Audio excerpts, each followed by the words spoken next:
Hello students, welcome back to my channel. आपका अपने channel पर स्वागत है। और स्टूडेंट, कैसे हो आप सब? उम्मीद है आप सभी के सभी बढ़िया होंगे, अच्छे होंगे।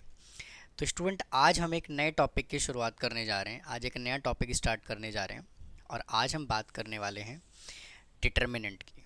यानी कि ये जो वीडियो होने वाला है, ये डिटर्मिनेंट होता क्या है, डिटर्मिनेंट्स को हम कैसे कैलकुलेट करते हैं, इसको डिटेल में डिस्कस करेंगे। तो आइए सेशन को शुरू करते हैं और बात करते हैं डिटर्मिनेंट की कहानी को, यानी कि डिटर्मिनेंट क्या कहता है। तो स्टूडेंट, अगर मैं डेफिनेशन की बात करूं तो पहले डिटर्मिनेंट के डेफिनेशन को ही समझते हैं। क्या कहता है?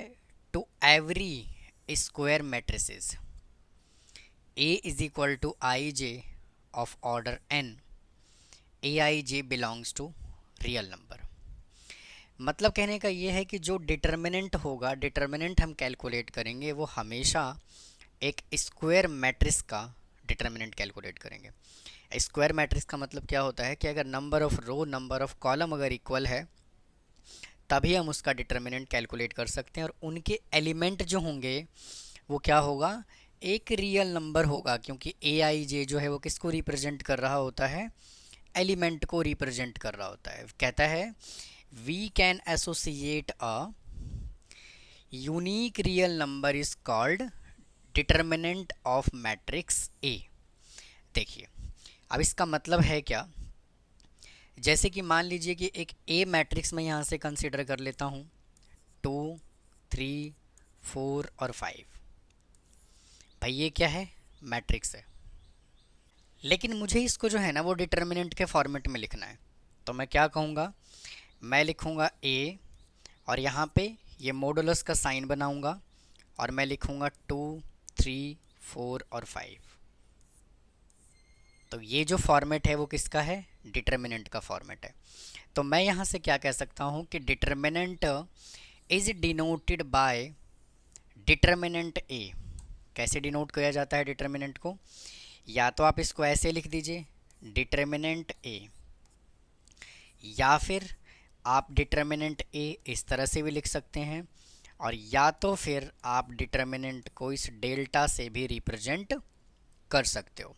तो यही यहाँ पे बोला हुआ है डिटर्मिनेंट ए। अगर ये मैट्रिक्स है तो then determinant is written as determinant A is equal to A, B, C और टी। तो भैया यहाँ तक आपको समझ में आई होगी कि डिटर्मिनेंट एक्चुअल में होता क्या है। अब यहाँ से मुद्दा ये बनता है कि डिटर्मिनेंट को हम कैलकुलेट कैसे करते हैं। तो बहुत ही धीरे धीरे इस सेशन को आगे बढ़ाएंगे। बिल्कुल ध्यान से इस सेशन को देखते चले जाइए और अपने नोटबुक और पेन को लेकर के बैठिए और इन चीज़ों को नोट करते चले जाइए, नोट्स बनाते चले जाइए। अब देखिए, जैसे मान लो एक पी यहाँ पे मैट्रिक्स है, पी मैट्रिक्स है और इसके अंदर मेरे दोस्त एक ही एलिमेंट है 2, एक एलिमेंट है 2, ठीक है ना। तो अगर मुझे इसका डिटर्मिनेंट कैलकुलेट करना है तो सबसे पहले मुझे इसको डिटर्मिनेंट के फॉर्मेट में लिखना पड़ेगा। और किसी भी डिटर्मिनेंट में अगर एक ही एलिमेंट है तो उसका डिटर्मिनेंट मेरे दोस्त क्या आ जाएगा? एक ही आएगा, सिंगल नंबर आएगा। यही आपका क्या हो गया? आंसर हो गया। और जैसा कि मैंने अभी अभी डिस्कस किया है कि डिटर्मिनेंट हमेशा हम एक स्क्वायर मैट्रिक्स का ही कैलकुलेट करते हैं। अब आइए, अगर अगर मैट्रिक्स का ऑर्डर 2 इंटू 2 का हो तो डिटर्मिनेंट हम कैसे कैलकुलेट करते हैं? जैसे कि मान लीजिए कि एक ए मैट्रिक्स वापस से दिया हुआ है और इसके एलिमेंट को मैं कह देता हूँ A11, A12, A21, A21 और A22। इसका हमें क्या करना है? डिटर्मिनेंट कैलकुलेट करना है।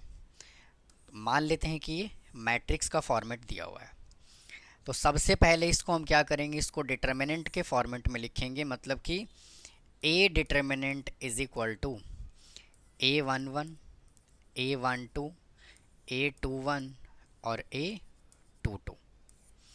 तो कई बार मेरे दोस्त आपको ना डिटर्मिनेंट के फॉर्मेट में ही मिलेगा और कई बार आपको मैट्रिसेस के फॉर्मेट में मिलेगा। अगर मैट्रिक्स के फॉर्मेट में दिया हुआ है तो पहले आप इसको इस तरह से चेंज करोगे और उसके बाद इसका डिटर्मिनेंट कैलकुलेट करोगे। तो यहाँ से A determinant is equal to क्या आ जाएगा? यहाँ से ए डिटर्मिनेंट क्या आएगा? भैया इसको आप इससे मल्टीप्लाई करोगे, A11 इंटू A22, फिर साइन यहाँ पे आएगा नेगेटिव का, और फिर इसको इससे मल्टीप्लाई करोगे तो A12 इंटू A21। ठीक है, समझ में आई होगी बात आपको। तो ये क्या हो गया, डिटर्मिनेंट का एक 2 इंटू 2 मैट्रिक्स के ऑर्डर का एक फार्मूला बन गया। अब एक नंबर मैं ले लेता हूँ, जैसे A determinant is equal to 2, 8, 3 और 6। मुझे इसका डिटर्मिनेंट निकालना है, तो क्या करूँगा, इसको इससे मल्टीप्लाई करूँगा, 2 into 6 minus 3 into 8, 3 into 8, 2 into 6 12, minus 24 is equal to answer कितना आ गया, माइनस का 12। तो इस तरह से हम 2 इंटू 2 ऑर्डर के मैट्रिक्स का डिटर्मिनेंट कैलकुलेट करते हैं। तो आपको यहाँ तक समझ में आया होगा। आइए और आगे चलते हैं और बात करते हैं कि अगर 3 इंटू 3 ऑर्डर का मैट्रिक्स गिवन हो तो हम डिटर्मिनेंट कैसे कैलकुलेट करते हैं। देखिए, एक ए डिटर्मिनेंट हमें गिवन है, क्या गिवन है, A11, A12, A13, A21, A22, A23, A31, A32 और A33। हमें क्या करना है, इसका डिटर्मिनेंट कैलकुलेट करना है। तो क्या करोगे, देखिए इसका डिटर्मिनेंट हम किस तरह से कैलकुलेट करेंगे। सबसे पहले आप यहाँ पे A11 कंसीडर करोगे, A11 यहाँ लिखोगे A11 इंटू A11 इंटू, अब क्या करना है, A11 से रिलेटेड, मतलब कि A11 जो एलिमेंट हमने कंसिडर किया है, इस A11 से रिलेटेड ये वाला रो और ये वाला कॉलम जो होगा वो क्या होगा, डिलीट हो जाएगा, और बाकी के कितने एलिमेंट बचे, ये 4 एलिमेंट बचा। कितना एलिमेंट बचा, 4 एलिमेंट बचा, और इसको इससे मल्टीप्लाई कर देंगे, इसको इससे मल्टीप्लाई कर देंगे, मतलब कि क्या करोगे, देखिए ये जो 4 एलिमेंट बचा, सबसे पहले हमने यहाँ पे A11 लिखा, और फिर ये 4 एलिमेंट बचा, इसको डिलीट करने के बाद और इसको डिलीट करने के बाद ये 4 एलिमेंट बचा, तो इसको इससे मल्टीप्लाई करोगे, इसको इससे मल्टीप्लाई करोगे, भाई हाँ कि ना। तो यहाँ से क्या आ जाएगा, A22 इंटू A33, साइन यहाँ पे माइनस का लगाओगे, और A23 इंटू A32। ठीक है जी, समझ में आई होगी बात आपको। और आगे चलिए भाई, उसके बाद यहाँ पे साइन किसका लगाओगे, माइनस का साइन लगाओगे, और फिर यहाँ पे 1 2 कंसीडर करोगे, 1 2, A1 और 2 इंटू, उसके बाद A12 से रिलेटेड ये पूरा रो और ये पूरा कॉलम डिलीट हो गया। क्या हो गया, ये पूरा रो और ये पूरा कॉलम डिलीट हो गया, और इनके डिलीट होने के बाद क्या बचा, ये 4 एलिमेंट बचे, है ना। फिर इसको इससे मल्टीप्लाई करोगे, इसको इससे मल्टीप्लाई करोगे, मतलब कि A21 into A33 minus A23 into A31। ठीक है जी, और आगे चलते हैं भाई, इसकी कहानी को और आगे बढ़ा लेते हैं।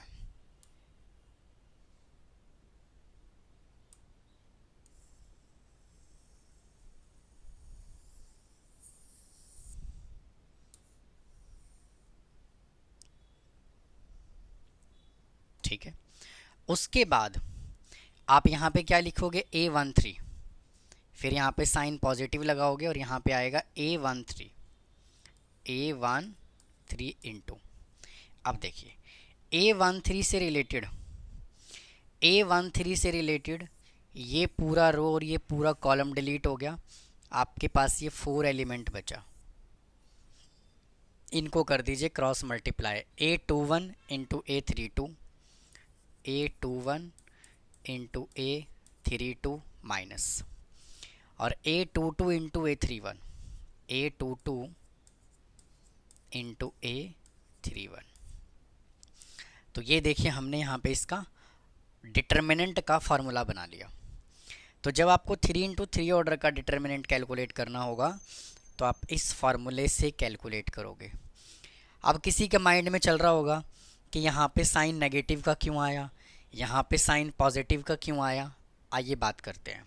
देखिए ये आपका जो है एक यूनिक फार्मूला बन गया भाई, ये जो है एक आपका फार्मूला बन गया डिटर्मिनेंट का, ये वाला पूरा यहाँ से लेकर के और ये यहाँ तक। ठीक है, अब बात करते हैं कि वहाँ पे माइनस क्यों आया। आइए समझते हैं चीज़ों को। देखिए भाई एक्चुअल में क्या होता है कि यहाँ पर हमने A11 लिखा था भाई, यहाँ पे क्या लिखा था A11 है ना। तो A11 तो हमने लिखा, लेकिन यहाँ पर फॉर्मूले में क्या होता है -1 into I plus J. I plus जे का मतलब क्या है कि A11 इंटू -1, और आई क्या है 1 और 1 है। तो जब आप पावर में 1 + 1 लगाओगे तो भाई A11 यहाँ पे पॉजिटिव ही आएगा ना, नेगेटिव थोड़ी ना आएगा। तो इसीलिए हमने यहाँ पे साइन पॉजिटिव का लगाया। अब यहाँ पर हमने नेगेटिव का साइन क्यों लगाया, देखिए A12 है यहाँ पर, A12 तो -1 raise to power I plus J, I plus J, ये हो जाएगा आई प्लस जे। तो A12 इंटू, और आई और जे हमने कौन से वाला कंसिडर किया है, इस एलिमेंट का, ये वाला जो एलिमेंट है इसका। तो जब आप -1 रेज टू पावर 1 + 2 करोगे तो यहाँ पे नेगेटिव आएगा A12, इसीलिए मेरे दोस्त यहाँ पे क्या आया है, नेगेटिव आया है। ठीक है, सिमिलरली जब आप यहाँ पर कैलकुलेट करोगे तो A13 हमने लिखा और इधर साइन आएगा -1 + 1 + 3, तो A13 और -1 रेज टू पावर 4 क्या होगा, पॉजिटिव होगा, इसीलिए साइन यहाँ पे क्या आता है, पॉजिटिव आता है।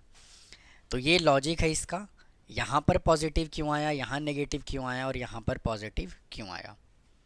ठीक है जी, तो उम्मीद है आपको इस समझ में आ गया होगा कि डिटर्मिनेंट हम कैसे कैलकुलेट करते हैं। अब आइए इसका ना एक एग्जांपल और कंसिडर करते हैं 3 इंटू 3 ऑर्डर के मैट्रिक्स का। जैसे मान लीजिए गिवन है 3 2 4 6 2 1 5 6 और -2। इसका भैया हमें क्या करना है, डिटर्मिनेंट कैलकुलेट करना है। तो A determinant is equal to सबसे पहले आप 3 लिखोगे इंटू, फिर 3 से रिलेटेड भाई ये पूरा रो और ये पूरा कॉलम डिलीट हो गया, हाँ कि ना भाई। 3 से रिलेटेड ये पूरा रो और पूरा कॉलम डिलीट हो गया, ये वाला रो और ये वाला कॉलम डिलीट। यहाँ से 4 एलिमेंट बचा, तो जब यहाँ से 4 एलिमेंट बचा तो 2 को -2 से मल्टीप्लाई करोगे तो क्या आएगा, -4, फिर साइन माइनस का आएगा और 6 को 1 से मल्टीप्लाई कर लोगे 6, फिर यहाँ पे साइन नेगेटिव आएगा, फिर ये 2 लिखेंगे और इस 2 से रिलेटेड ये पूरा रो और ये पूरा कॉलम डिलीट हो गया है ना। तो क्या बचा, 6 इंटू -2 -12, 5 इंटू 1 -5, फिर यहाँ पे साइन पॉजिटिव आएगा। अब इधर क्या लिखा जाएगा, 4, तो ये हमने यहाँ पर 4 लिखा और ये 4 से रिलेटेड भाई 4 से रिलेटेड ये पूरा रो और ये कॉलम डिलीट हो गया, यहाँ से 4 एलिमेंट बचे, ये 4 एलिमेंट। तो 6 को 6 से मल्टीप्लाई करोगे 36 माइनस, और 5 को 2 से मल्टीप्लाई कर लोगे आ गया 10। इसको सॉल्व कीजिए, 3 -10 -2 इंटू 17 नेगेटिव का, और फिर +4 इंटू 26 माइनस का 30 +34 और +104 -30 +138 तो इसका आंसर कितना आ गया 108। तो इस तरह से स्टूडेंट हम डिटर्मिनेंट कैलकुलेट करते हैं। तो स्टूडेंट इस वीडियो में इतना ही रखते हैं। उम्मीद है आपको डिटर्मिनेंट की कहानी समझ में आई होगी कि डिटर्मिनेंट होता क्या है, डिटर्मिनेंट हम कैसे कैलकुलेट करते हैं। तो मिलता हूँ फिर और नेक्स्ट वीडियो के साथ। तब तक के लिए थैंक यू, धन्यवाद।